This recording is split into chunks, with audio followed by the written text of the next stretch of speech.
Avengers, a weekly podcast with up-to-date impressions on every film in the MCU leading up to Infinity War on May 4th. I'm your moderator, Thomas Rogers, and joining me this week, Danny DKP Kilpatrick. Good evening! Paul Pebbit Burns. That's me. And from California, fucking can't remember his name, Alexander Idafy Hernandez. The Hispanic Scott Baio. I was about to say, I was trying to remember what it was, and I was going to say Hispanic John Stamos. Which is probably better. You can watch the show live every Saturday. That's the only way you can make John Stamos better. 8:30 p.m. Central Standard Time on twitch.tv/Chainsaw Ape. Or if you want, you can wait until Sunday and watch it on YouTube. Our intention is to get this show on podcast services. I just don't know when or even if that will happen. It'll happen very soon. I guarantee. There you go. I like that like that fella from Men's Warehouse. Ooh. Although the show does broadcast live on Twitch, we don't read the chat unless you offer corrections. We aren't Marvel experts, and we're definitely going to screw something up. So let us know in the chat, and we'll give you credit for setting us straight. Yeah, Yep. No, I get it. What? So,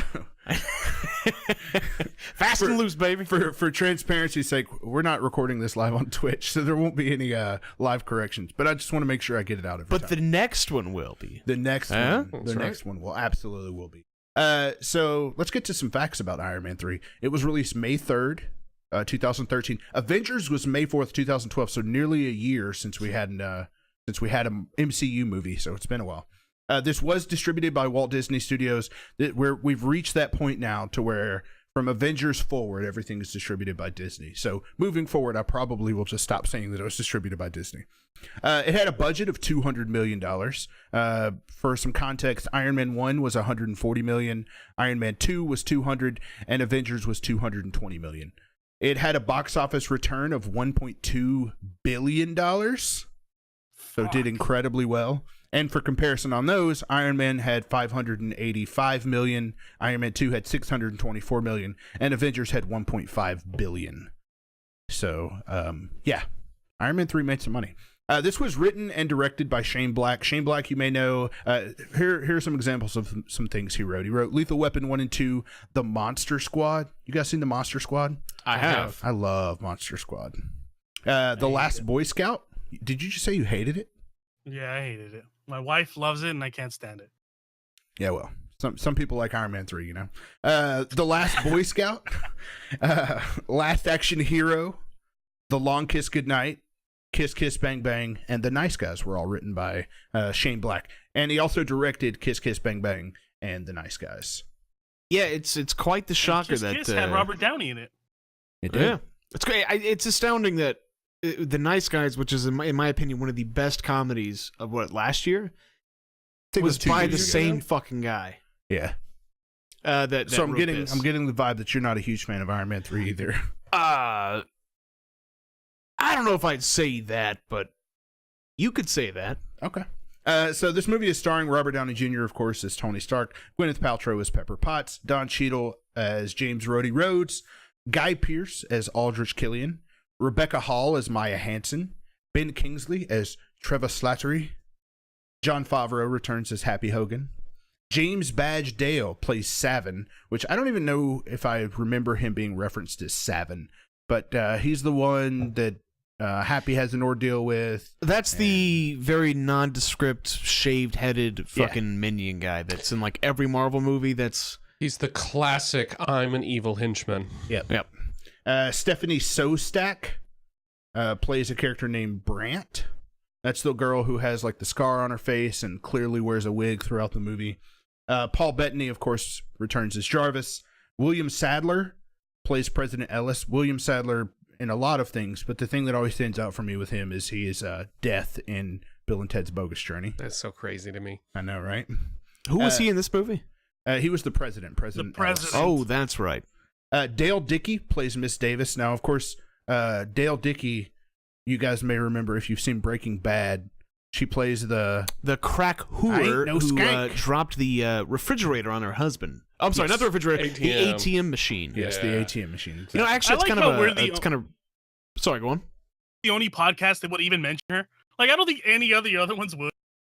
She was probably the star of the movie, if I'm going to be honest. Well, you know, I saw her in the movie and I thought to myself, I know this woman. She is no good. I do not trust her one bit. She ain't no good. She ain't no good. And I had no clue until I realized she was from Breaking Bad. Generally speaking, you'll probably see in her a lot of things now that you have like a frame of reference for her. But she, generally speaking, plays like, you know, kind of a drug addict or I was gonna say, I wonder how she feels when like she nails Typecast. every casting call for like trashy looking woman, like disheveled lady. Well, she probably feels pretty good while she drives her semi-expensive car. My guess is she drives a $30,000 or more expensive car. Wow. I mean, I don't know. What do you guys think about actors like that? Do you think an actor who plays kind of like they ain't no good? I'm with Peviv. I'm thinking that she makes a lot more money than an actual crack whore. So I don't know, man. Crack whores Never know, man. can make some Crack money. whores Once make the a block lot. gets hot, No, here's what you have to consider with that, right? Now, the reason why you never see any crack whores with any money is because they're they spend it crack on whores. crack. Now, as far as how much they actually make, their annual salary, I'd wager to bet they probably make more than she does. Yeah, crack whores, Interesting. man. Crack whores and They're highly strippers and stuff motivated. like that. They are highly motivated. Yeah, that makes sense. Crack, man. It's very motivational. And then Ty Go smoke Simpkins. crack, kids. Ty Simpkins Get motivated. plays Harley Keener, who is the young boy that Tony Stark becomes his mentor. Does it really matter the name of that kid actor? I mean, I would say it does You're talking because about him, but we're talking about a crack whore. I would say it matters because he is credited in Avengers 4, which will be out in 2019. So And not only we'll that, see, the kid we'll had see more return. roles than the Because crack whore. That's exactly the character I was hoping would come back. I was watching this movie and I went, "Oh, I love this kid. Bring it back." I look past of the history of every Marvel movie that's ever been produced, and I say, you know what I really want in Avengers 4? More There's only- Harley Keener. There's only probably 2 child actors in the history of cinema that I don't fucking despise. One is Macaulay Culkin, Yeah. and the other one is the kid from the live-action Jungle Book. I found out today that I know those are way different, but both of them killed their roles and did not annoy me. That Macaulay kid did do a good Culkin job. has a podcast You that didn't he like does with his Corey friends. Feldman? Oh, I love Corey Feldman. In his like fat weird looking days when he was a kid and like The Friday Goonies, 13th? dog. No. Corey- Was Corey Feldman ever fat? I mean, everybody was fat when they were a kid. I wasn't. Fat Sure. PHAT. Yeah, so Macaulay Culkin has a podcast, and he's a super nerd. Like, in the podcast, he talks about Knights of the Old Republic and Mass Effect and, like, all these video games that you're like... I mean, it So makes you sense listen to because the that's Macaulay what people Culkin our podcast? age... I didn't listen to it. It was referenced in a Facebook group that I'm in. And the guy, like, talks about all the video game references. He's a big anime fan, big, like, Dragon Ball fan. I just thought it was weird. Like, it makes sense because he's around our age. Sure. Male Americans around our age tend to be in that type of stuff. So Man, that really just goes to show Way you different. how much we want to talk about Iron Man 3. I was just thinking that. I We've was gone off just on thinking that. like 4 tangents avoiding this topic. Please let us talk about something other than Iron Man 3. we gotta get luckily, to it, that was though. the last actor that I wanted to mention, Macaulay Culkin, even though he's not listed on any sheets of paper here. So DKP, what is Iron Man 3 about? Can you give us the plot? Oh, Jesus What Christ. is Iron Man? All right, so Iron Man 3 is a story about a man. Hold on, you can't. You're It's laughing, a story about a man I'm just trying who's to- made of iron. No, sir. It's about a man who got denied for oral sex on a roof, and then makes it his like life's dream to then conquer the world because of it. Wait. Conquer the And turn world. people into lava people. Hold on a second here. What did you think he was waiting on that roof for? I just told you to receive and, well, more likely to give oral sex. Oh my god, this totally changes the whole movie for me. Because, I mean, now... The lava people are a now- representation of his burning desire. For that wonderful Robert Downey Jr. Yeah. I can relate to this Who villain. was on the roof? The villain. Aaron Eckhart. Aaron Eckhart, yes. Played Yes. by Guy Pearce. Aaron Eckhart. Yes, exactly. So basically, that one experience makes him be like, all right, look, I'm reinvigorated, and I need to create the next evolution of humans, and that's lava. So his lifelong goal He's to like turn the people center into of lava. the earth is lava. So I think people We should need to be get back to lava our too. roots. Yeah. Is what he's saying. I mean, that saved the Resident Our Evil literal series, roots. so I think it can work here. Okay. So yeah, eventually he does that. He gets handsome. Very. He does get handsome. Yes. He gets Guy Pearce out for apparently, at some point, maybe he fucked Pepper Potts. I don't think so. Pepper He would never certainly do such showed a off thing. his big brain tour, and I'm telling you, she looked interested. She was interested in that big brain. But it never really goes deeper into. I'm getting off like what the synopsis of the movie is. So, yeah, basically, there's this dude fucking named the Monarch or whatever it is, The Mandarin. named after some oranges or some shit, and he's all like, "I don't have a point in this movie," and then kills Tony Stark, but not Good really. impression, actually. And then he meets this kid, shits on the kid, has the ability to stop this whole thing the entire time, but chooses not to for unknown reasons. Goes back, you find out the Mandarin's kind of full of shit. This is kind of meandering at this point, and then Pepper Potts turns lava. We lava people now too. A bunch of suits come by, blow up, and then that's kind of the end of the movie. And Aaron Eckhart dies. You think that one's good? Wait till our next episode, Black Panther. The synopsis for that one. Ooh. Yeah. That's pretty much Iron Man 3. So let's review this movie. So I have a general observation I'd like to make about this movie. Please. I hate this movie. Whoa. That's my general observation. Well, Peb, you don't hate anything. Observation. This movie was a profound disappointment to me because it represented everything that I wanted in the Iron Man 3 series, done in a way that I truly despise. Let's get into that, because one of my favorite, I think Iron Man 3 works for me on so many levels except for execution, how this film is executed. I think when they were sitting in their idea room and they were writing down cool ideas for how they wanted to do Iron Man 3, they said, like, okay, let's really get into like the psychosis that Tony Stark goes through after the events of Avengers, after seeing that not only aliens are real, but there are these black hole things that go into other dimensions, and like, he almost had to sacrifice. He had the intention of sacrificing himself to save mankind. Like, there's this clear idea that he's coping with everything. He's coping with knowing that gods exist and all of these crazy weird things are happening. And I also love the idea of Tony Stark having a moment or a storyline that's associated with him being a hero outside of his suit. There's a great line in Avengers where Cap asks him, like, what are you without that suit? And it's, it turns into a joke, like billionaire, playboy, philanthropist, or whatever he says. And then there's something that's referenced in the future MCU movies, specifically in Spider-Man Homecoming, where Tony is Peter Parker's mentor.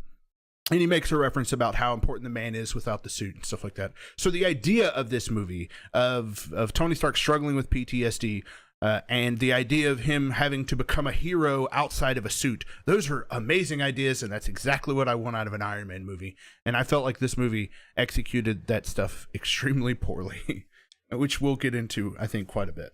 I agree 100%. There was so much in this movie that I just desperately wanted. And if I sat down and wrote my Iron Man movie, it would have all the things that this movie had. It just didn't deliver. It just didn't turn around. So you needed more DMX. He'd have given it to you. He'd have delivered it to you. DMX does give it to you. There you go. Confirm. There you go. So, tell me. So, what? The only person we haven't heard from Idify on what he thought of. So let's just go ahead and lay out how this is gonna work, right? Just listen. And I think this is important. So there's equal representation on both sides of the fence here. The only person that really likes this movie is Idify. So instead of like us just shitting on it, we need to make it a point to let him counterpoint us. Okay? Yeah. So Idify, what you got, this is man? the thing.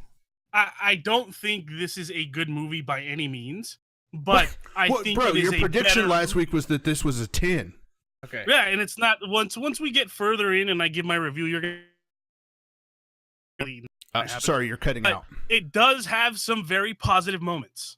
The Mandarin twist.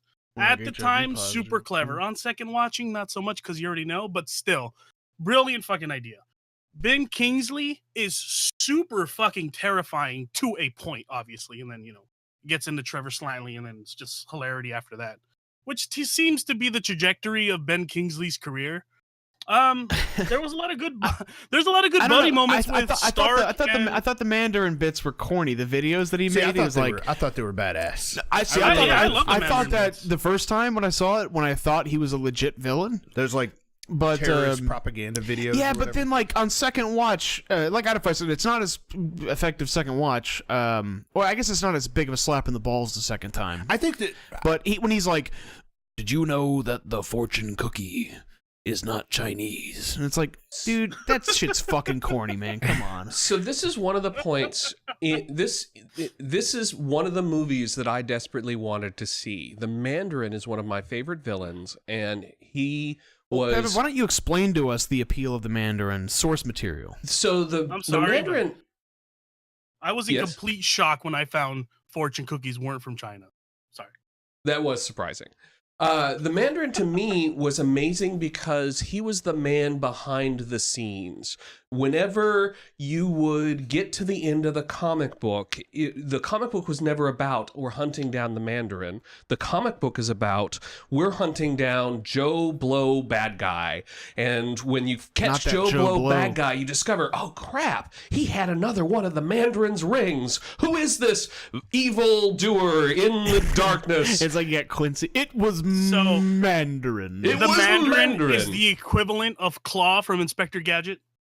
Well, in some ways, yes, but not quite so comical. And in this, they just turned him into this totally ridiculous character. He was like the Illuminati, kind of, right? Yeah, like very much. An Illuminati figure, where he was the G-Man. And then when Iron Man finally does defeat him, it's this big deal. So I thought, maybe he doesn't defeat the Mandarin in this movie. What would be the equivalent for like Batman? It would be like the Court of Owls, or God, what's like another one? It's the Flash always did it with the big brain guy. The ever elusive, yes, exactly. The elusive man. There you go. Fuck it. But not to reference Mass Effect, but in this, we were given. Now, first off, I love the actor that played him. No, Ben Kingsley is great, amazing. And when we first get that Mandarin propaganda, I know you were saying it wasn't quite as effective the second time, but I found it to be very effective. Same. I found it. I was creeped out by it. The way he spoke was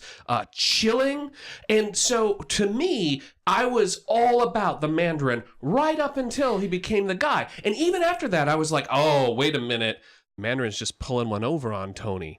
He, at the end, is going to turn out to be really running the show as this guy. That would have been brilliant. That would have been a cool twist where it's like, where you meet Tim and he's like, oh, I'm just Trevor Slattery, some blah, blah, blah. And that's a character that the Mandarin plays. Exactly. So the Mandarin plays a character named Trevor Slattery to help him like evade any type of trouble or something. Correct me if I'm wrong. Doesn't that happen in like a not like a behind the scenes featurette? What if the Mandarin is Negan and everybody is Mandarin? Who's Negan? It's from The Walking Dead. Yeah. What? So just to explain, Negan. Everybody who's under the sanctuary where Negan runs, they're his foot soldiers. They're all Negan. So if you try killing Negan, you think you're getting the right one and you're not. That's what I'm referring to with this Mandarin thing.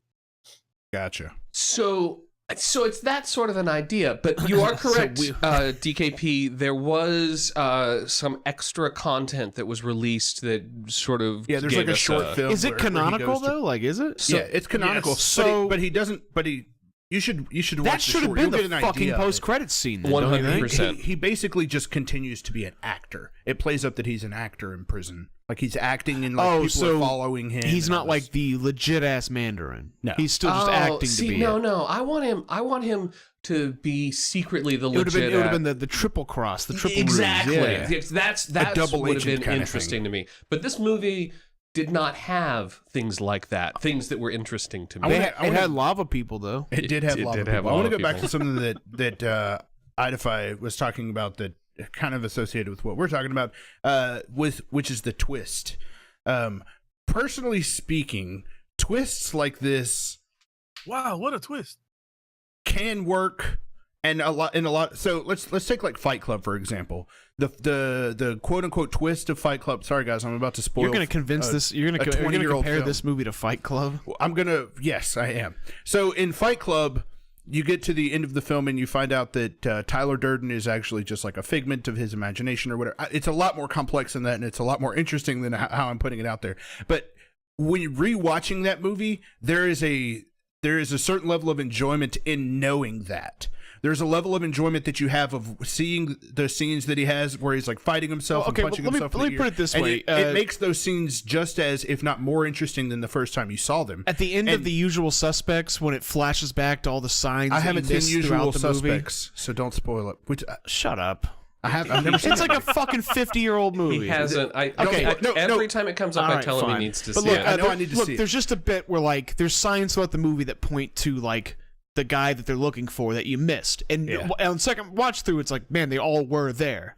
Yeah. So if you know about that, it's kind of the same. So yes, a twist can be very, very cool for a movie, and it can actually help a movie even on, multiple rewatches. Even something like The Sixth Sense is interesting watching it another time. Iron Man 3 is definitely not.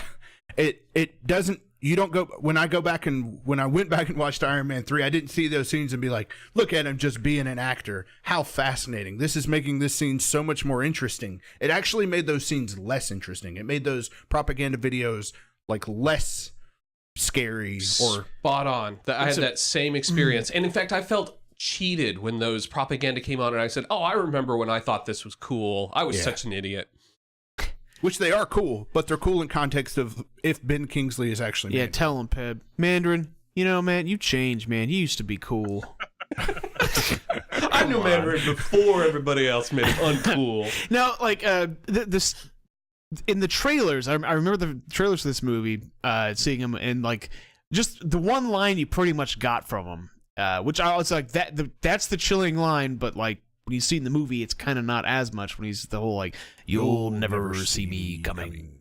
Like, that was great. I was like, man, I can't wait to see this. I can't wait to not see him coming. So then, like, I go and see the movie, and then it's Lava People. It is Lava People, the movie. And like, I'm sorry, I can't get past that. I can't get over it. And I know that like I know about like the whole extremist thing from the comics, but I mean, you don't have to pick Calendar Man to do a Batman movie with. No, you don't. Like, that's why there's Nobody's Chosen. I'd watch that. No, I think I'd enjoy it. And Mr. Monday is fighting each other. So let's go a little bit into the kind of boots on the ground aspect, which I think would have been a lot cooler of a concept had it not been a Shane Black movie. So we were talking about Fight Club. David Fincher should have directed this movie. I'm just going to come out and say it. That would have been cool. In fact, David Lynch should have done this movie. Whoa. David Lynch definitely should not do Iron Man 3. Quentin Tarantino. No, I'm just kidding. So Shane Black, we mentioned a lot of his credits earlier, the previous things he's done. This to me very much feels like a Lethal Weapon or, I don't know, one of the other bajillion movies he did in the 90s that were two characters, like the Tony Stark and James Rhodes going on an adventure, shooting guns. Roddy bang, Piper, bang, bang. you know what I'm saying? Yeah, Roddy You can Piper. almost imagine Iron Man, Tony Stark saying, I'm too old for this shit. Yeah, for sure. I would have fucking, now I'd have seen Ben King, I'm getting too old for this shit. I would have killed to have had that scene. And then he turns into lava. I'm okay with that. That'd have been rad as fuck.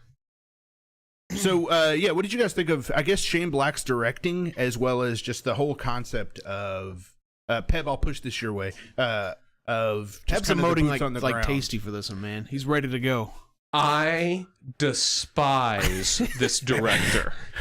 And I got to tell you, I really enjoyed this director for this movie for or this in general? movie. Okay. I loved his directing for Iron Man 3. I loved Lethal Weapon. Lethal Weapon was fun, and in fact, I enjoyed seeing it again the 3 or 4 times that he made the movie over and over again. It was good all those times. Hey, I man. loved Good Long Kiss Goodnight? No. Kiss Kiss Bang Bang? Don't you dare say Goodfellas. Not sir. Goodfellas. I love the one that he did most recently with The Nice Guys? The Nice Guys. The Nice Guys. That is a phenomenal film. Go That watch is a it. great movie. It's a great movie. But first of all, shout out to Lethal Weapon 4. That was the first movie I ever watched on DVD. Ooh. Yes. Digital video disc. Oh, good thing you waited for that fidelity. It was totally worth it. You fucking betcha. So here's my problem. He sucked in this movie. And the thing is that his art direction for this movie was a crime. And the specific scene that I think of when I think of this is the scene where Iron Man has crashed his suit of armor and he crawls out of the suit of armor and he's dragging that armor through the snow trying to find the next thing that he's going to do. In this scene, you have every element you need to visually tell the entire story of the movie. To put it all into a bow, here is Tony Stark dragging his own accomplishments through the snow desperately using his own human gumption. That's like a badass looking poster. Good lord, It's a Pebble. badass looking poster. Exactly. That would look Imagine amazing that. in a comic. I don't think there's a single thing a single bit that deep that I had to think about this movie. Exactly. But what did we get? We get him. No, let's describe what we got. Look at the look. However you're listening to this, look at the thumbnail or whatever. It's Iron Man with a bunch of suits flying up around him. It's true. We don't get that cool bit. It looks like an action scene. And that's most of the promotional materials. In the scene where he's dragging his armor, it could have been shot by, and excuse my language, a fucking soap opera star. Kevin Smith could direct a better movie than Iron Man 3. And I love Kevin Smith, but all he does is stick a camera in front of people who are talking. And Apparently, you haven't seen Tusk. I'm telling you, Yeah, no shit. this movie, but what he did with this movie, it was a crying shame. It was just, oh, here I am dragging my armor. Okay, next scene. All of that opportunity just wasted. And that's just a small representation of the potential that he could have accomplished with this. Let's talk about that final scene in, I don't fucking know where it is, Bizarro 3D 15-story tall harbor land that doesn't exist like anywhere oil rig type place, except at the end of Lethal Weapon movie. It's in every Lethal Weapon movie. Maybe he was like, I'm going to cameo my own sets from previous Lethal Weapon movies. I like Pev's argument that his argument pretty much is Shane Black isn't being Shane Black. That's what I like his argument. No, I think his argument is He's Shane saying Black, that Shane Black is being Shane Shane Black, and he made a Shane Black movie and not an Iron Man movie. Well, And I know, I but wanted that's an not the Iron Man movie that movie. Pev wants. It's not. So that's my feeling about Shane Black. He's a great guy. This was not the material that would get me I excited. want to address one thing. This is this is our newest show that we're doing, right? The newest IP, if you will. The newest Chainsaw Ape show. Yes. For anybody who's never But listened same to rules Chainsaw do Ape. apply, Peb. No apologies. So if All you're gonna right. say fuck, don't apologize beforehand. All right. Whoa. Secondly, Shout out to Pep's mom. no, that's only after that's only after something really lewd is said. Okay. Sorry. Which I don't think we've I thought quite it was made it there Shakespeare. yet. We haven't talked about like fisting people in the ass with Whoa, lava hands. whoa. Shout out to Peb's mom. See, that's how it's done. All right. See what I'm saying? All right, there we go. As far as the writing went, there were a couple parts that worked for me. I like how it subverted my expectations with the child when he's What do you like, mean? so, like, I remember seeing it in theaters for the first time and being like, oh no, they're gonna have this kid, they're gonna have like a kid sidekick bit, and Like I a fucking, father figure I type cannot thing. stand that in anything. Like, Batman, like. I'm sorry, this might be a little mean of me to say, and it might be like not sparing other people's feelings, and Bruce Wayne included. But like, I want him to be lonely, miserable lone wolf guy. I don't want him having friends. I don't want are a lonely, Nightwing. miserable lone wolf. I don't want fucking Robin. I don't. That extra bit of like goofy. Here's like cheap ass little kid humor. Like, oh, I saved the day. An example. This is what I expected in the fucking movie. Is like when Tony Stark is fighting the two lava people in the town, right? The kid like comes up and kicks one in the shin. He uses that like thing to fight. Yeah, bullies but that like he gave him. that was done a little bit better, and it didn't really bother me. But like the whole cute like kicks him in the balls, and it's like, get him, and then he runs, like some goofy shit you've seen in 1,000 other movies. Instead, and that's what I was totally fucking expecting. I was totally expecting basically this kid to invade this movie and pollute it. But it didn't happen. In fact, Tony Stark in the movie is like, yeah, let's, we all got dad issues, kid. Don't be a pussy about DKP, it. I have and a then he's question like, do you think kids wouldn't do that? That they No. wouldn't hit somebody that's threatening their friend or father figure or anybody? It's not a question of if they would or could or should. It's a question of how does a movie choose to like show these types of things? How does a script and a director choose to have a sidekick that's a kid interact or engage with like the adult character? it makes the movie But my less thing evident. is, he was being a kid. So it made sense why he was doing it. Now, whether I it don't worked know. or not is I'd a whole different story. I think I you're was saying defending that- something when DKP is saying he likes how this is done. Yeah, it subverted my expectations, and I thought it was going to go that way, Okay. but it didn't. In fact, like the movie seemed to point that out too, when he's like, "Oh, we have a connection," and then just abandons the kid. Like Drives off in the car. that was great. It's like, and he's like, "Oh, you thought we'd like have this whole like back and forth bit? No, sorry, kid." Like I fucking loved that. That's probably the highlight of the movie for me. So I actually want to respond to that in relationship to the relationship between him and the kid was one of the big disappointments for me in the movie, for exactly the reason that you're talking about. It's the exact opposite reason.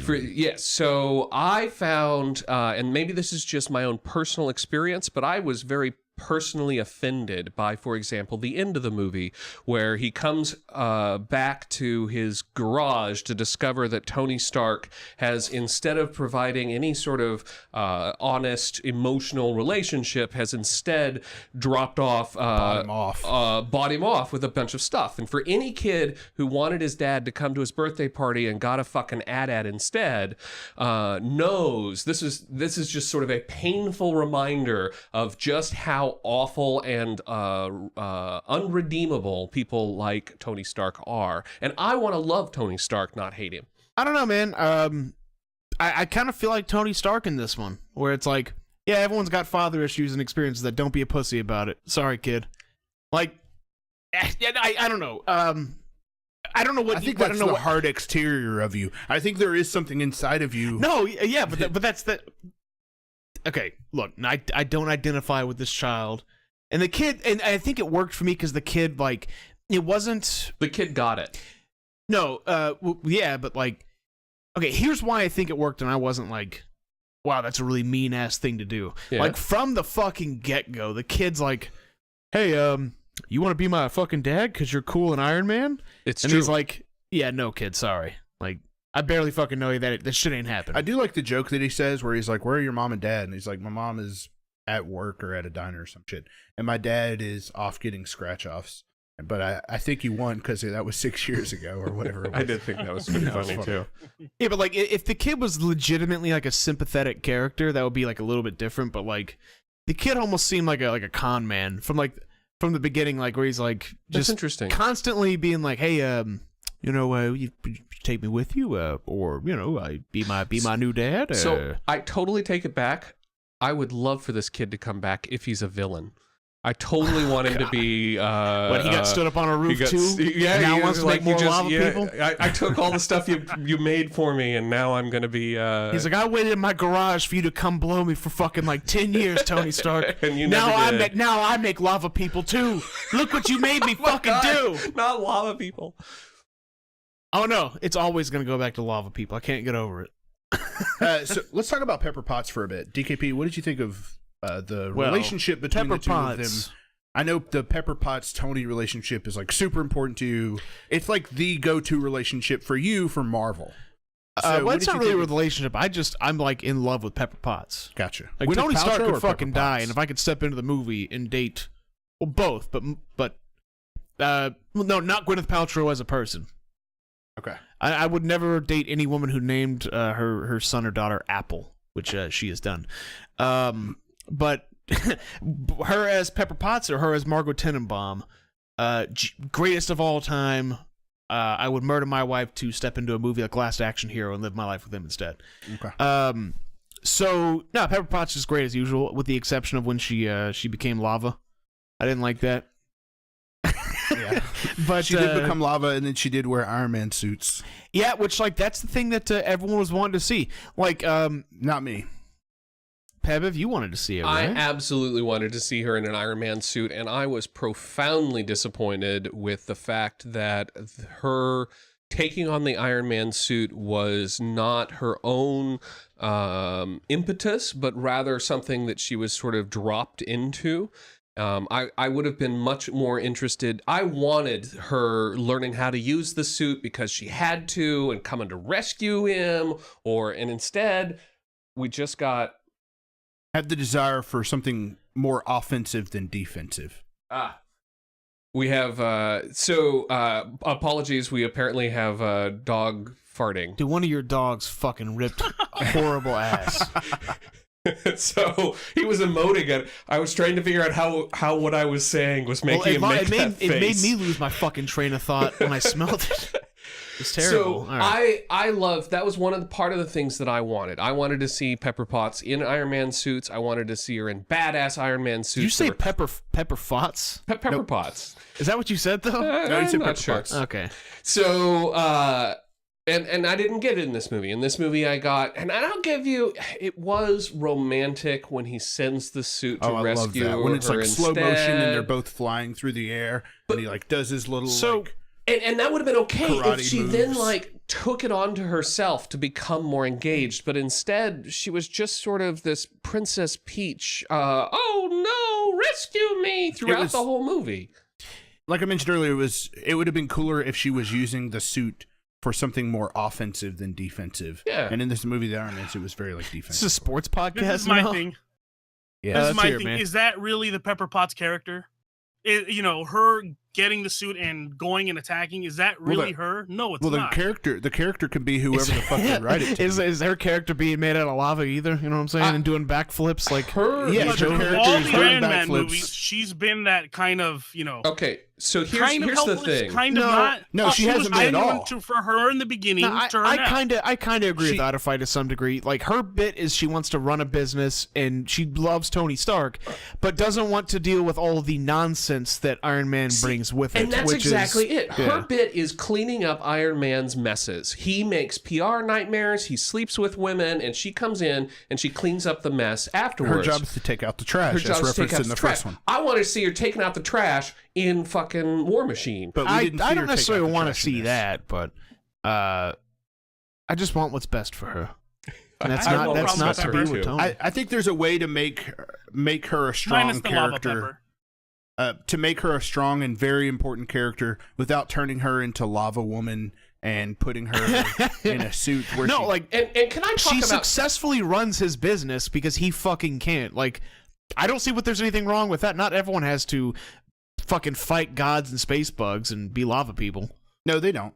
I'm not saying that to they be do. a strong I'm character. just saying I would like to see her fight gods and space people. Not lava people. I don't, but But let's talk about the scene where she falls to her death, quote unquote. And Iron Man is like, no, Oh and then moves on. no! And then he takes a drink of his high C. Yeah. Oh my god! And then It was him and just Don Cheadle no. so. He fucking takes a drink of what is it? Capri Sun, then turns into Terminator people to fight lava T-1000. people. I remember those commercials. They turn into like the T-1000 fucking Yes. Liquid. Now that's a movie. Do you I'd not get remember that, behind. Pav? It would have improved this movie significantly. Yes. So, Somebody out there remembers it. but my point is that scene was supposed to make me worried or care, or I think I was supposed to have an emotion in that feeling, and the emotion I had was, what? This shit again? Can't we get something new or interesting? What do you mean? I, She didn't die in the second one. Yeah, she didn't do that in any of them. She didn't. But we're supposed to think she did. Yeah, I think like how they filmed Tony's reaction to it and maybe wrote it was kind of shitty. Because like it. Look, I'm sorry. Like There this is wasn't gonna sound. gravitas This is to gonna that sound moment. like a little bit of That's a. exactly of a, it. Okay. They didn't They They give you didn't enough room linger to on that breathe. long enough or, before he was or like, lead "All me right, to it. I got to beat up Aaron Eckhart now." It was just like, okay, we need a scene where Iron Man is saving somebody. Here's Pepper Potts, and then in the end, whoa, it's a twist. She's a lava person. Well, no. To be fair, we knew she was lava beforehand. Well, Agreed, but that's why, again, that's why that scene just didn't work for me at all. It was painful and sad. Like if we had her and instead, not good sad, not the kind of sad that gives you an emotional. You mean reaction. like you pity the movie sad? like I pity the movie sad. I'm like, I see you're come trying on, to get me to Iron Man. care What do about Did you watch this and I just movie as don't. Pebev or as Mr. T? I always watch movies as Mr. T. Hashtag me too. Right. But no, like yeah. Okay, so when she's falling into the keep wanting to say lava, she's falling into the fire. It cuts to his face for like a little bit, and then he's like, doesn't even do the thing that like you would expect in a movies like this, where he like loses his mind and like rage overtakes him. Yeah, very much like Gone! yes, like the Darth Vader scene. From, No! not the part before the bit before that, that beautifully shot moment. But no, like he just kind of gets up and is still like Tony Stark. And he's like, okay, well he looks like stoic, and he's like, oh, I got to finish this. But it was weird to me. It was like, wait, so you think she's dead? You don't look any more pissed off than you were beforehand. But see, here's the deal. I don't think anybody in that movie theater thought she was dead. Like, there was no twist there. Well, Tony should have known she lava now too, Well, yeah, it was just sort of silly and uninteresting to me when it was something that I wanted to be very serious and very interesting. So it just didn't work for me. So okay, so the big apologist here is the person in California. Oh, I am not apologizing. I think you guys are insane. Insane. No, you're an Iron Man 3 apologist. No, this is the thing. It is not a perfect movie by any means. But at the same point, like the negatives you guys are giving to me is absolutely ridiculous. Well, that's why I brought that up, because I want to provide you a negative. Yeah, explain to us how. Hold on. That I want to give you one specifically, and I want to hear your answer to this. Okay. Okay. When you say your, do you mean me or Idify? Idify. Because you were looking me in the eyes. Lava people. He's looking. No, I'm just kidding. That can't be explained. All right, look. So explain this plot hole, or what I consider to be a plot hole, which is there's the house party protocol, right? He's got like 1,010 suits. At any point in time throughout that movie, he could have had fucking about 1,100 suits come fucking towards him, pick him up, fly him back. Everyone, at some point it's like, hey, we lava now. Well, at that point it could be like, hey, we Iron Man now. Everyone is. They could have done that shit. At no point fucking did he. Until it was too late. I will explain the point. All right. Because the first time I saw the movie, I thought exactly what you did. I'm like, well, it's almost kind of like, Avengers are now established. Where are the Avengers at? What I saw this time around was whatever he was doing, he was either doing upgrades or maintenance. That's why when he finally initiates it, he tells Jarvis, is the party protocol ready? And Jarvis says yes. Then it started going on. I mean, that's kind of a reach, though, because like at any point, it doesn't have to be the party protocol. Like, okay, he's wearing, what is it? We established it's the Mark 42, right? I think. Yeah. 45? I think it's 42 because there was a 42. joke about like, what is this, like 15? Well, so like, clearly yes. the Mark 41 is somewhere and it works. So why doesn't he just like, hey, have that fly the fuck towards me if they're all in condition? And is it one of those things where they all charge it at one time? Where it's like, let's say that there were 10 of those suits. Like none of them are ready until all of them are ready? Okay, but it's you guys know computers better. If you have a code and then you put that code, that's when it's going to go active. If that's the code that triggers that event, that's what's going to happen. Yeah, but that code should have been put in way earlier. Yeah, but then again, he wasn't expecting to get bombed at his place. I mean, he should have expected. Oh no, hold on. Strong points. Yeah, we haven't even talked about that yet. Right. I'm sorry, but as soon as you say, "Come visit me, Mandarin," the next thing you say is "house party initiate," and then those fucking Iron Man suits are just marching outside. Yep, have the Iron Man suits hovering around your house. Because you're 100% correct. That was such a stupid fucking thing. But 10 out of 10. It's where helicopters can casually fly up. And another thing that we're not you. taking into account is his suit was damaged after that attack. He didn't have the full capable Iron Man capabilities until he saved the president. Yeah, I don't buy that though, because like, okay, here's the thing: it's Tony Stark's own fucking technology, which like works through a wristwatch. It works through fucking anywhere. Like he can summon anything however he wants. Like it's always just been like it's like magical technology of like, well, it needs it to work whenever he needs it to, however he needs it to, and that's been that way for 3 movies up until this point. And it's not even like if there was a line to explain. Like, why? I could kind of understand that, but there never really is. If there was a moment where he was talking about the house party protocol, like multiple times throughout the movie, that would have made more sense. Where he's like, house party protocol, where are we at with it? He's like, it's not ready yet, sir, or whatever. You could he just like constantly references, like when he first is able to get back in contact with Jarvis, where's house party protocol? Where are we at on it? Like constantly asking about it.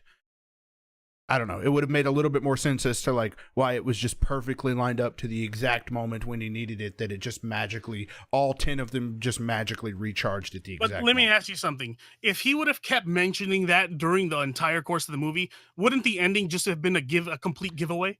No. It would have been if the poster didn't have fucking fucking 15 Iron Mans on it. Exactly. Or you didn't like, so they could have just made it the most awesome joke. He could be asking every time. It could be when a party situation might come up. Are you going to have your birthday party this year? House party protocol isn't ready yet. He could make that joke. And then when it actually comes around. I got a hot take. How about you just remove the house party protocol bit and rewrite half the movie? I think that's a great idea. You do know that house party protocol is in reference to Iron Man 2 when he had a house party? Next person that says house party protocol is getting pistol whipped. What about House Party 3? Is House Party 3 a good film? Hey, I like house parties. What about something? We're talking Black Panther next episode. Gotcha. Okay. Wait, what?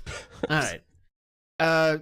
Yeah, so none of that made sense. Like, okay, I find it less realistic that he was able to repair his fucking suit in that kid's garage than the alternative of like he just didn't think to call a suit to him. So here's one thing I will say good about this movie. I did enjoy the very end, since we're kind of on this house party section of our review. I did enjoy him leaping from suit to suit in the end of the movie. Yeah, I found that to be really cool and interesting. I was really into that. But that also creates another problem though, which is when Pepper Potts is like dangling for her life, about to fall into fire and become lava. She's just sitting there and like there's suits flying everywhere, and like you've seen after the fact, like he's able to jump into them at will, but he's like, oh no, better not Pepper, do that because the plot demands it. I'm gonna reach for her because that's gonna be so much more successful than these flying suits. Calling a suit to come catch. Yeah, I can catch 12 people falling from a fucking plane and somehow link them together like barrel of monkeys and without their arms breaking out of their fucking sockets and shit. Crap out of but me. like I can't have a suit come and fly and grab Pepper Potts before she. Well, but I will say this: when I saw this movie originally in the theater, I loved the skydiving scene. I enjoyed it. I thought it was fun and exciting and thrilling. I didn't really like the scene that much, but I did like the moment where after he saves him, and then they have that stupid cheesy wave at the end where an 18-wheeler hits his suit and just shatters it. I thought that was. You didn't like the part where after you're talking about a twist or subverting expectations. And that twist did work for me. That twist worked, and when I rewatched the movie and it happened again, I was like, "Oh, that was hilarious! I forgot about that." Still worked. Way better than Mandarin. I want to go back to something real quick. I'd if I said that we're crazy for some of our opinions, and I am curious as to what about them is crazy and why they are off. Like, let's go back to the thing about when it was brought up. We were talking about how Pepper Potts' death didn't have the gravitas that it needed. Do you feel that that's crazy that we say that? No. Some of the criticisms you guys are making are completely fair points. So which ones? And that's which not one of the criticism did we make that I'm referring to. Well, house party protocols to me is kind of a ridiculous thing. There was a complete reason for it, and that's like saying, "Oh, well, how come Avengers doesn't just fucking come?" There are circumstances that lead up to the events, which were explained in the movie. But when we were going off on all these conversations beforehand, we never mentioned any of that stuff. So what of that stuff? What of like the kid relationship or the Shane Black is trying to make a Lethal Weapon movie? Well, like what if that's crazy? the one, all of it is crazy. But So at the same time, the one argument that I think is like probably the strongest one is what Pev said about him dragging that Iron Man suit. That was a completely missed. But at the same time, we got another one of those in that scene with House Party when he brought. I hate saying fucking House Party because it just reminds me of the movie. But you know, you got all those suits. It was a very comic book-ish scene, and you know, the kids' dynamic with everybody was hilarious. He did like DKP kind of agreed with me in the majority of it. Is like, you know, he's kind of being a con kid. He was, you know, didn't have a dad and all the relationship with Tony. It was just a great dynamic. I just want to stop talking about House Party. But yeah, no, same here. I don't like saying like, it. okay, look, here's the bit. Here's my point, which is like, it works because the plot demands that it works. I don't think it's clever, though. I don't think it like works on its own. Are you talking about House Party again? I can't stop talking about and Lava People, but like I don't think that works. The premises of the movie, and that argument I don't agree. That argument I agree with. Yeah, Lava People didn't work. Mandarin didn't work. You know, but is it that ridiculously horrible? Like you despise it? No, I personally don't feel. I despise Lava People. Yeah, I do despise it. It's like I said, it's one of those things where it's like you didn't have to pick Calendar Man as your Batman villain in the movie. Like, you have a good plethora of ones you can choose. You had the fucking Mandarin. So why you decided to go with Lava People, I for the life of me, I don't fucking know. So, this leads me to think of the next part of this movie that I felt was a missed opportunity that I'd like to know Idafai's feeling about. One of the things that I was frustrated in was this movie's treatment of Tony Stark's mental state. I felt that... do you mind if I jump to this? No, please. Yeah, go for it. So I felt that that his exploration of post-traumatic stress disorder did a disservice to post-traumatic stress disorder. I don't... Sorry, I don't mean to cut you off. I think there were some moments that were like, I think them showing that he had it, they did a great job of showing like what those symptoms and how a lot of that played out. Specifically the scene where he's sleeping and he has that nightmare and then the suit attacks Pepper and all that. Like, I thought that was done well. I thought even the conversation he had with the kid that like made him go crazy. I thought the showing the effects of his PTSD, I thought all of those were handled well. It's just when it comes to the resolution of it or his growth as a character or how he...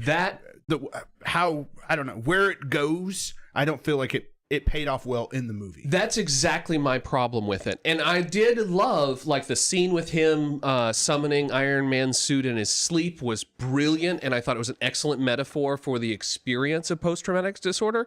But then this movie seemed to pretend that if you just ignore it, it will go away. He took no steps to correct that problem. Well, kind of, but like you saw the post-credits sequence, which we'll get to, I think kind of addresses that. It does, but it's a post-credit scene. A lot of people don't stay for those. Yeah, and I would agree that probably needed to be in the movie. It was a joke. It was like he wasn't even paying attention. And so my point is that I feel like they wanted to do a story from the comic book canon about other aspects of his problems, but instead they just gave us the beginning of a description of problems he might have to make him seem more human. But then the character never developed or grew or changed or got better. It just stopped being an issue when it wasn't useful. He destroyed his suits, remember? Oh my God, that just made me so angry. That was his big like character arc. But I was curious. I don't understand it, but there it was. Yeah, but what caused that? I don't know. What caused that resolution? So the implication is that Pepper Potts was frustrated with him for not taking care of himself, and he was going to fix it by blowing up all of his suits so that he would start taking care of himself, so that he would... It makes no sense to me. I don't understand. It was like a Band-Aid to put across... Well, It reminds me of like when people are like, I'm going to quit smoking, and they have like a half a pack of cigarettes and they throw it away, and then the next day they just buy more cigarettes. Exactly. Like, it was so. It's like this gesture was great, but like, did it cure your addiction? But I mean, it could thing. be worse. You could be one of those jerk offs who fucking take a picture of a pack of cigarettes under a faucet and post it on Reddit. I don't understand that reference at all. I don't either. Somebody did. Oh. And I fucking hate those people. Anyways. So here's the thing. I felt like the comic books actually did a really good job of showing his the story of Iron Man's redemption. Idafy, weren't you telling me something the about comics, that? sure, like those are most of his arcs are about him being fucked up and like disappointing everybody and then becoming redeemed. But yeah. weren't you saying something about that, Idafy? In the comics, yeah, that has been one of his big points with alcoholism. But okay, post-traumatic stress, depending on what kind of movie you're going into, you're either going to get a very good in-depth, a view into that, or you're going to get a superhero version of it. You have to remember, at the time, this was right off Avengers. I believe it was a year gap since a Marvel It was a year movie. gap, yeah. It's a year gap, and it was right off Avengers, which nobody had seen in cinema. You hardly ever got these different superheroes coming to one movie to build up. And now we're getting a taste of what the aftermath is. What it establishes, to me, it doesn't establish post-traumatic stress. What it establishes is an environment, a world in which they now live in, to where they have to realize it isn't just humans they're fighting anymore. It's something bigger than that. And that's what that scene did for me. There's the bit where Don Cheadle's like, Tony, do you have PTSD? And like just comes out and like says it, and like his reaction to that, which is like leaving and then like having a panic attack outside, not being able to stand And why up. is he the only person who's going through it if you're basing it off of that? We don't know that until that, in my opinion, the is a further criticism movie. I have of That's the thing. this You're not entire gonna get Marvel that universe. because Does Gwyneth Paltrow go through that? Does Rhodey go through that? Does that little boy go through it? Does Thor? The Making little those boy just had his mind blown. But at the same time, they didn't take a nuke into a wormhole and destroy this alien ship. And You because can't he took a compare nuke in their views of the world to Stark's. No, you're Stark exactly right. Has a very, right. And why it was, and that's why I think your argument of the world's a different place now. Everybody's affected by this. When the only person throughout this entire movie who's affected by it is one person, and it's called PTSD. And the movie's called Iron Man 3. So it's gonna focus on him. Like I said, I'm completely lost on this argument. But no, this is because Peb's argument is that he feels like it didn't do PTSD justice. I agree with him. I think they did a great movie. I think they did a great job of describing PTSD, like that scene where he runs into his suit parked outside and he collapses. And the suit, he's trying to figure out what's wrong. He's like, is it a heart attack? Is it this? And he's like, that is exactly what an anxiety attack is like. It was brilliantly acted. It was even well written. But here's my problem. My problem is what happens next. What happens next is you go and you see a therapist and you talk through the experience. You take medication. You work with groups to attend groups and talk it out. There are actions you can take to mitigate the effects. But in this movie, none of those actions are taken. It felt like they didn't take it serious. I was on board, and now I'm kind of not on board. You're absolutely correct.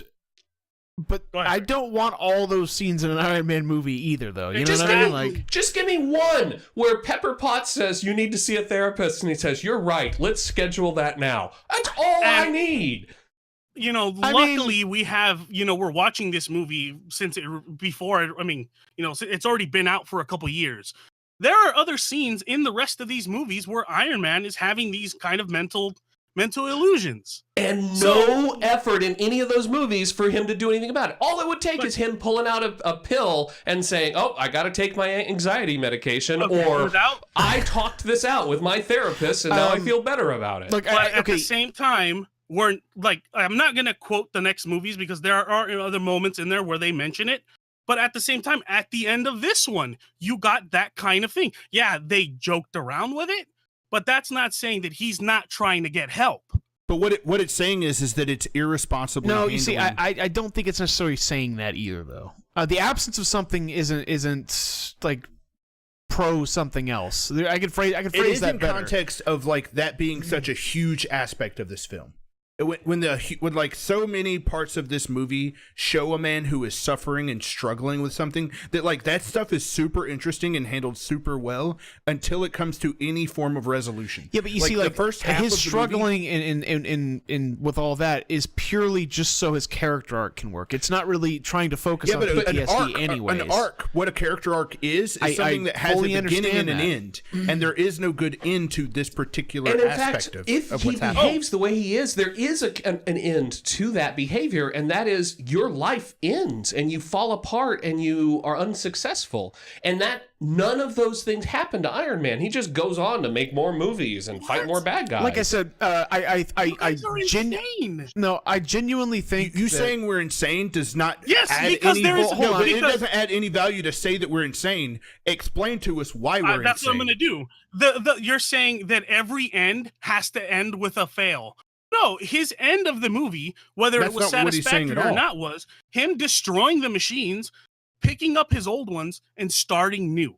That's what the end of that movie was symbolizing. Like I said, now if it worked, it probably didn't, but that was the end. Well, I'm glad at least one of you us got that out of it. You could honestly say the whole movie was him coming to terms with him being the old Stark, this egotistical asshole who in Avengers was told that, who are you without the suit, to him finally being a man at the end of it, realizing his potential, going at it, and then and the resolution is movie, him using 15 suits.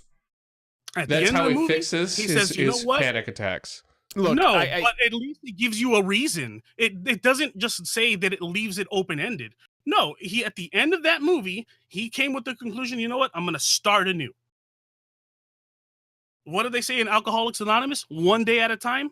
That's what happened to Stark. Then it'd be cool if they would communicate that. Yeah. So no, all right. In my opinion, like this is okay. This is kind of the situation where I think it is to some degree, where it's like you watch a movie where, like, let's say that the plot involves like rape, and it's like, well, that's shitty, that's terrible. Let's say Death Wish, right? Charles Bronson, Right. There's a lot of other movies that do it even worse, but No, this whatever, is an right? excellent example.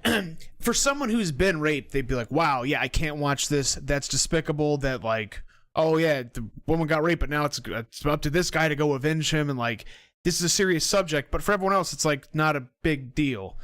For someone who like probably suffers from PTSD or has anxiety, this is like a big pain point in the movie, and I think it's hitting a little close to home for maybe a couple of us. Oh, absolutely. As far as talking about Here's it, the deal. I don't think it's a good representation of how it should be treated. I don't think it's one that will do damage to the audience that watches it. I though. disagree, and here's why.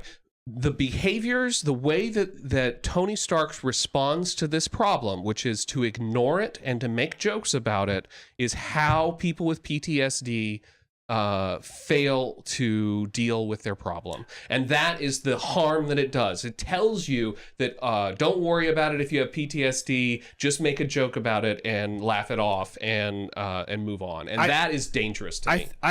Outside of the whole, like, I've never had PTSD. I've never been through anything. Maybe not even PTSD, but as far as like depression or anxiety or any sort of like mental illness, let's put it that way. Well, let's say any of that stuff. To me, it's the issues that how it works as a complete film. It comes down to as a movie, where the first half of this movie does an incredibly good job of making you feel that he has gone through something and that he is dealing with something that is transforming him as a human being. The second half of this movie is not the end of that. Like, it basically just washes all of that stuff away. The first half is like beautifully handled in terms of, like I said, the scene where he is with Pepper Potts in the bed, the scene where he freaks out when he's got the kid, the scene where his best friend is asking him about PTSD, the scene where he walks out of Hooters and has a panic attack in his suit. All of that stuff is like, wow. This is crazy. This is like, these are clear signs that this man is dealing with something and he is trying to cope with it some way. The second half of this movie does not. There is nothing that anyone can implicitly or specifically point to in the second half of this movie that people will understand and agree is how this character resolves it. There's nothing that's like, I can tell that this is resolved because of X, Y, and Z, whereas it was super easy to tell that it was happening. It's not super easy to tell that it's over. Or even gonna get better. I mean, I see your points, and I don't think either one of you boys are wrong. I don't see it as that big. I think like you could also say like if you wanted to, and I'm sure some people have to some degree.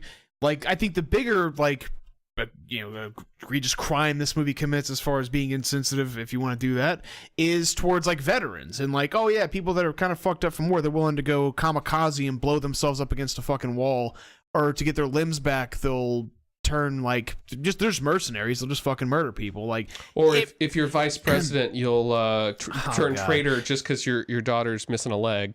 Basically, I don't know. Like it just depends on like how you want to look at it. It's a half measure. It's a half measure. But that's the thing. It's a comic book movie, though. I don't anticipate it's going to treat serious themes. I'm completely cool with you using that excuse if I'm allowed to use that excuse for the rest of this thing. Anytime that I have a problem, or anytime you have a problem with something, I go, oh, it's a comic book movie. Look. That doesn't like absolve it of it. What I'm saying is like, I don't think it's. I see your points, but just because of the way that it's presented in a very non-serious way through most of it, I don't think it's damaging. It's treated very seriously in the first half of the movie, just not in the kind of, because it's peppered in there between a lot of other like goofy shit too. Oh, yeah. If the point of the movie, which like let's be honest, the point of the movie is not about the PTSD, despite like how like frequent it is, it's forgotten about immediately after.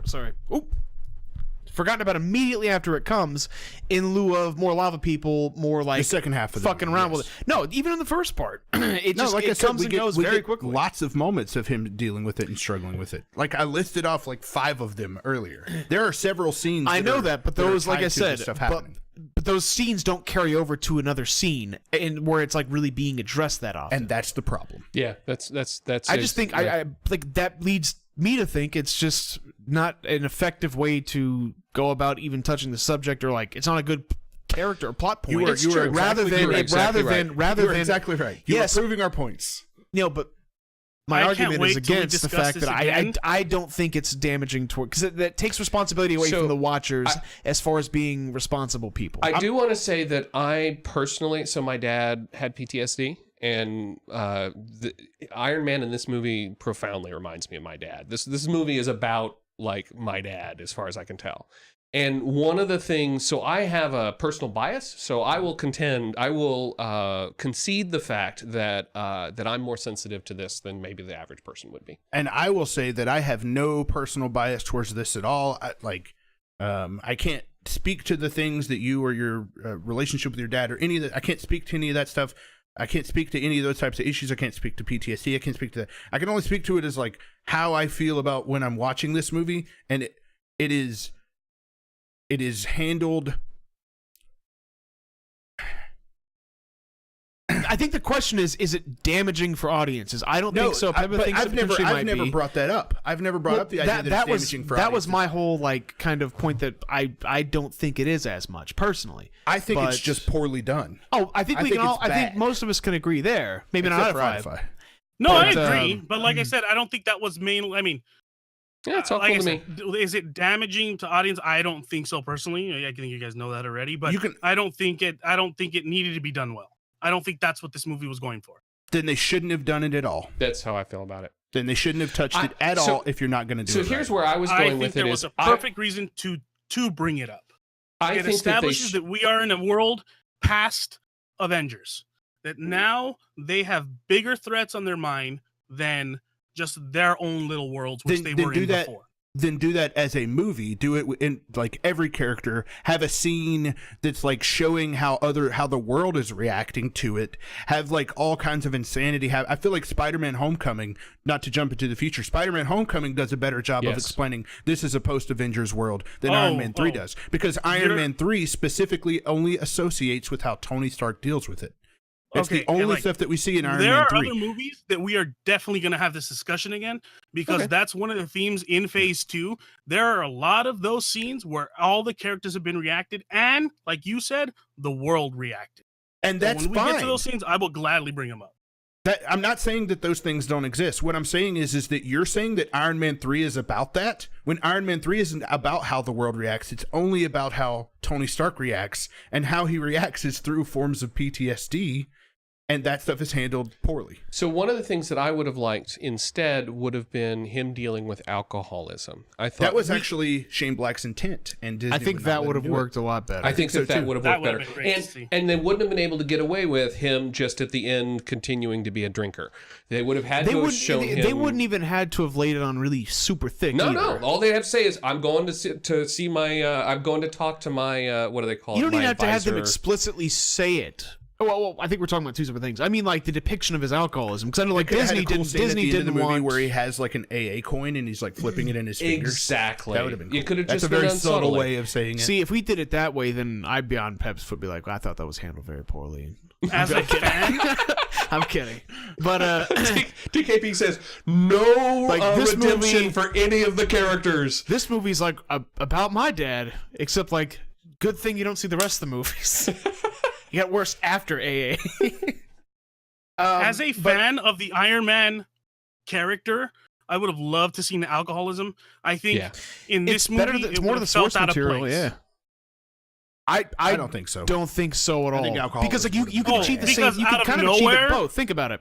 No, he's been shown drinking in every film, and like to cope with the Yeah, it's stress only- that he's it's already only when it feeling becomes a from Disney this new movie revelation that, that like, there's drinking doesn't wormholes and become a shit thing. and lava people. He goes however Yeah, he like- in it. Yeah.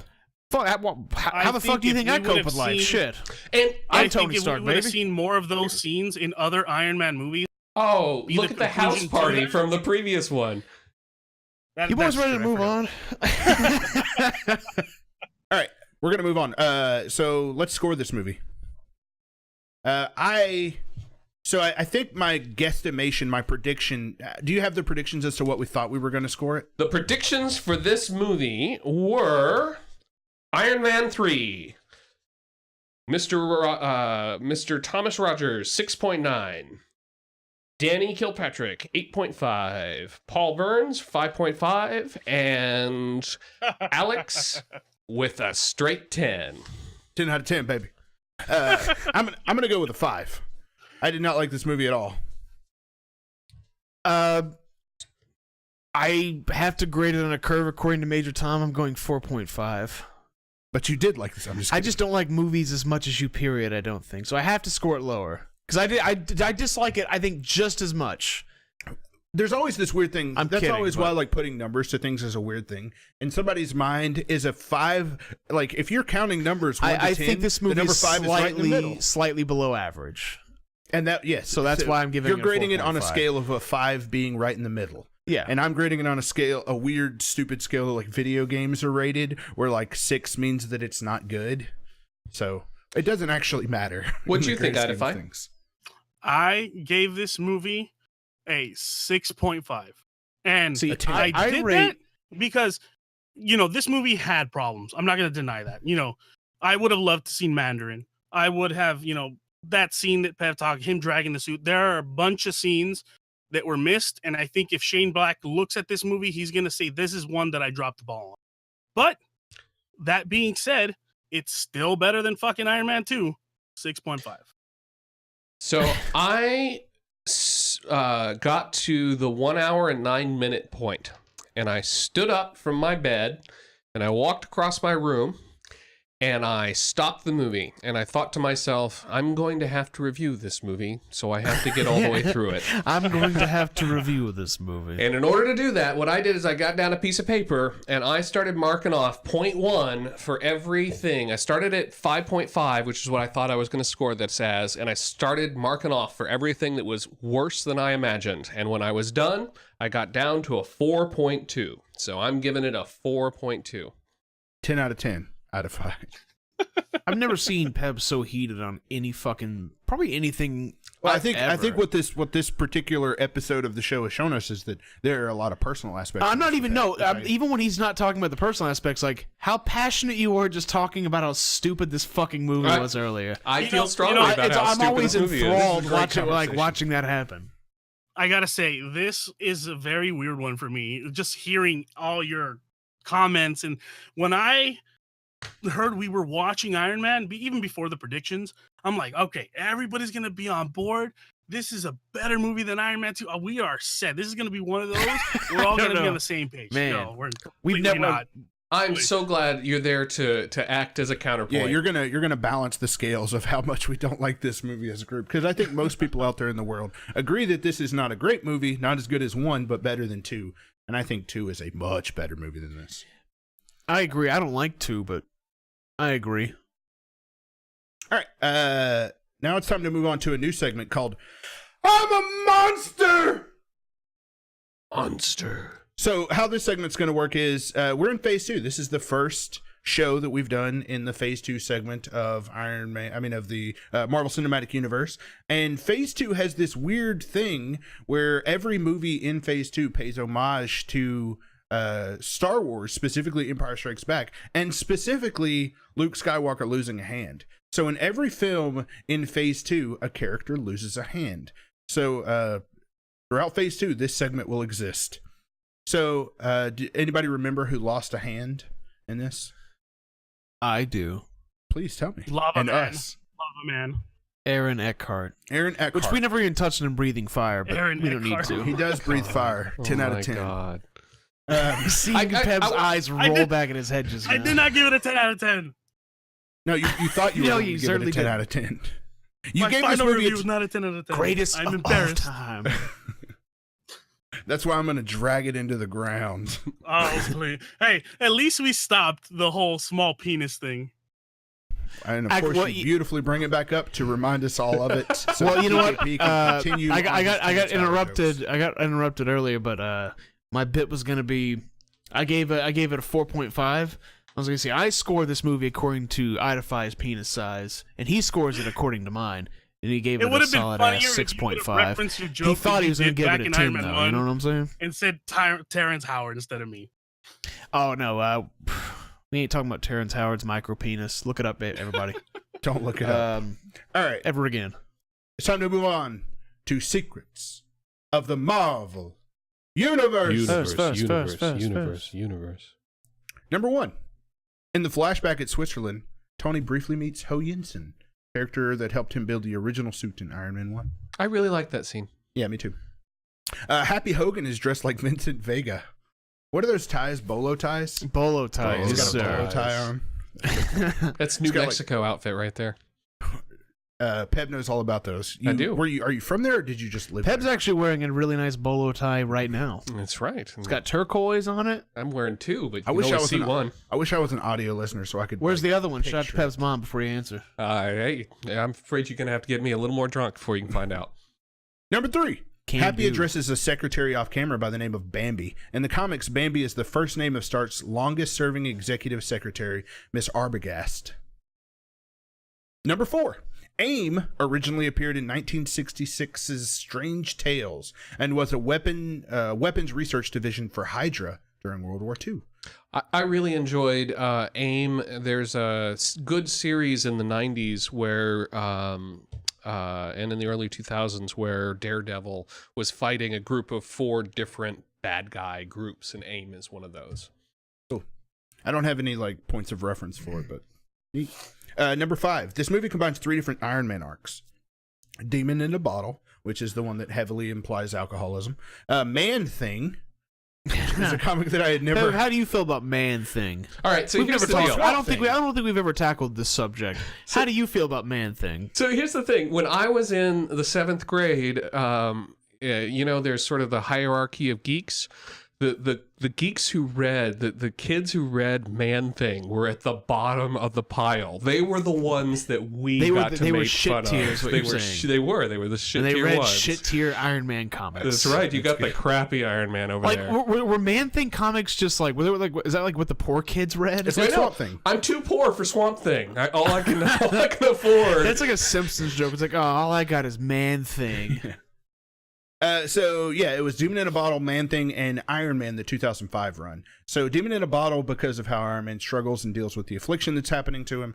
Man Thing includes plant-based experiments where a scarred Ellen Brandt, who is Man Thing's wife in the comic, joins AIM as a villain. So Ellen Brandt, the character we saw with the scar on her face, that character is initially from Man Thing, and she is the wife of Man Thing.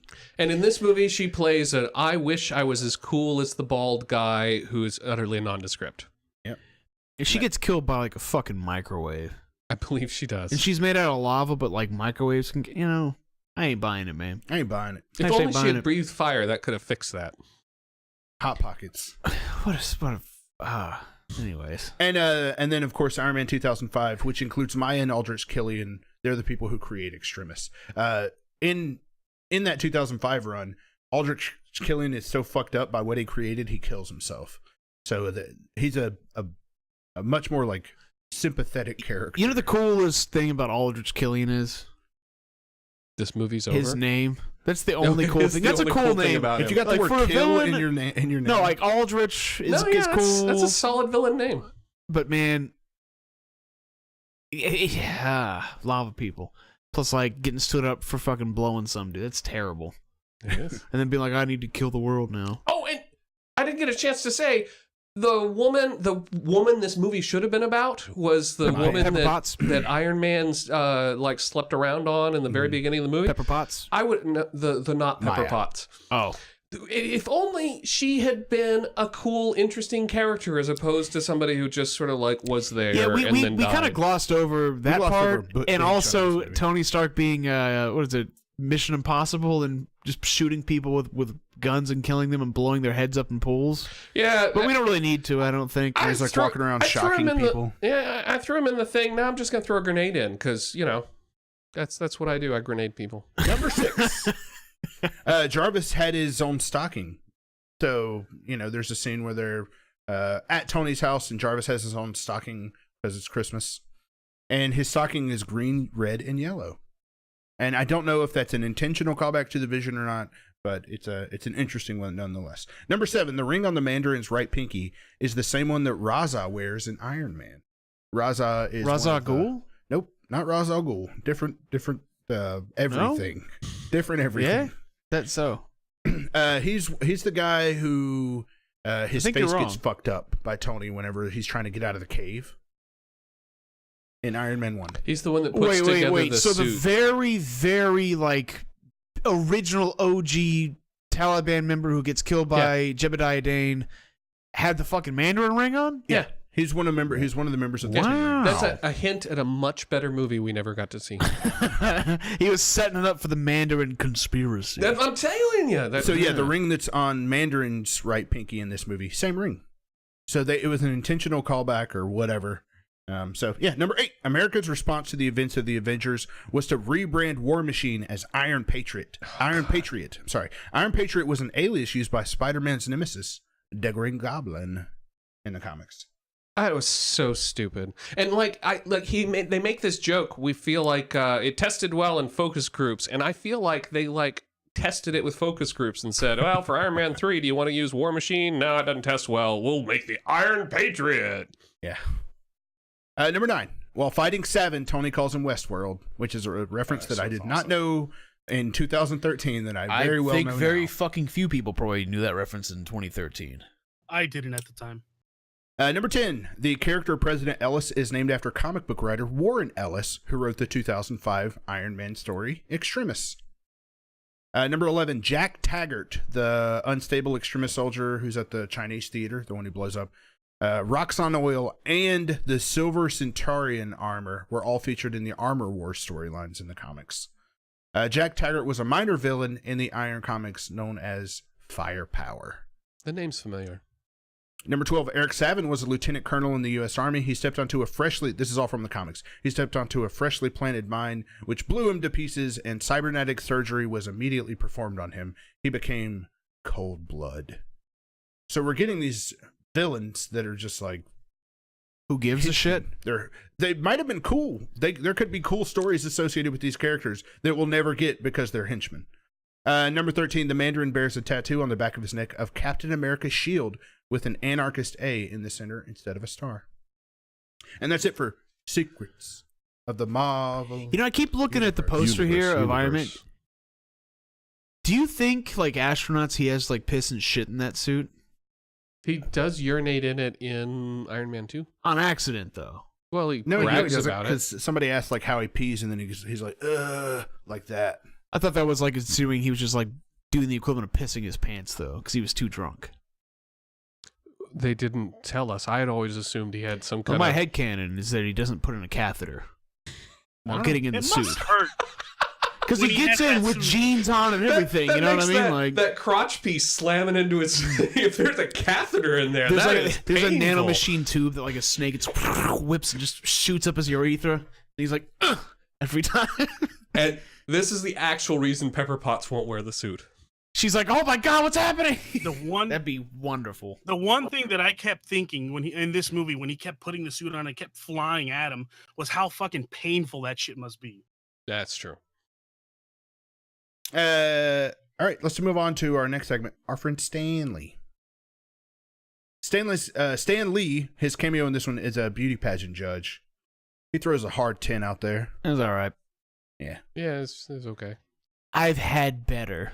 There are better ones, yes. I've had better Stan Lee. When we're done, I would like to rank all the Stan Lee cameos. Totally. Like, fuck ranking the movies. Let's rank those cameos. Just try and fucking stop me.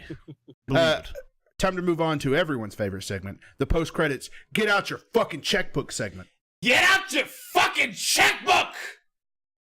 So our post-credit scene is Tony having, basically throughout the movie, Tony is narrating the events. Well, you specifically see it at the beginning of the movie. He's narrating what's happening. You get to the post-credit scene, and you see who he is telling the story to, and it is, of course, a sleeping Bruce Banner. So I've already made my opinion of this pretty clear. I thought it was not. It didn't land with me. I don't think it added to it much. I thought it was kind of cool. I don't know. I like when the post-credit scenes have a sense of humor to them. When they are like something very cool that's happened, where it's like, oh shit, like there's Thanos or whatever. Like those are cool and those are like, oh my God. But when they're just humorous, and I'm not saying that this is the best humorous one, but I prefer the humorous ones to. This is the type of after credit scene I want to see. It's a shawarma style after credit scene, which is exactly what I'm looking for. This one just didn't work for me, but nope. I could not be on the less opposite side. I am maybe back when I saw this movie I wasn't, but I am so fucking over watching a 2.5 hour long movie and having to watch the boring ass credits to gamble on what you're gonna get. Well, and knowing that everyone's gonna you just have to fast forward. I know, but we'll get to this a little bit later, maybe in the series of this about it. But yeah, no, I thought it was a waste of fucking time post credit scene. Adify, any thoughts on the post credit scene?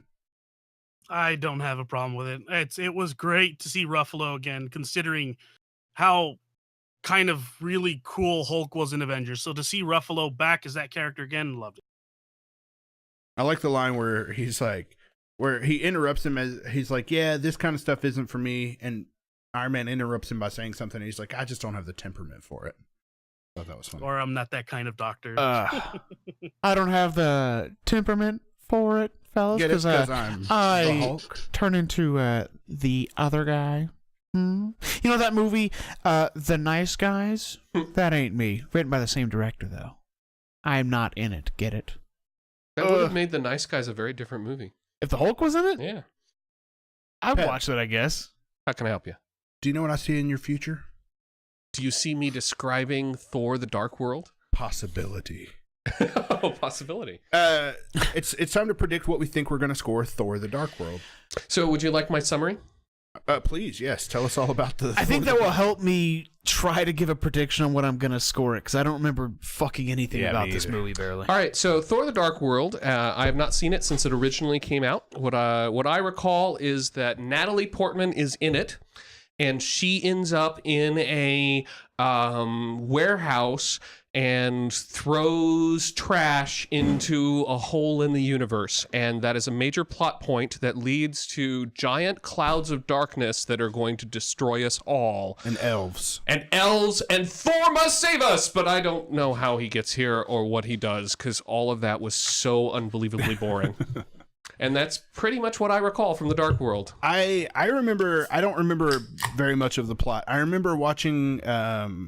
Agents of S.H.I.E.L.D. and they had to clean up some like European embassy that they had destroyed, but I don't remember them destroying. Did you say embassy? I did say embassy. I meant embassy. Okay.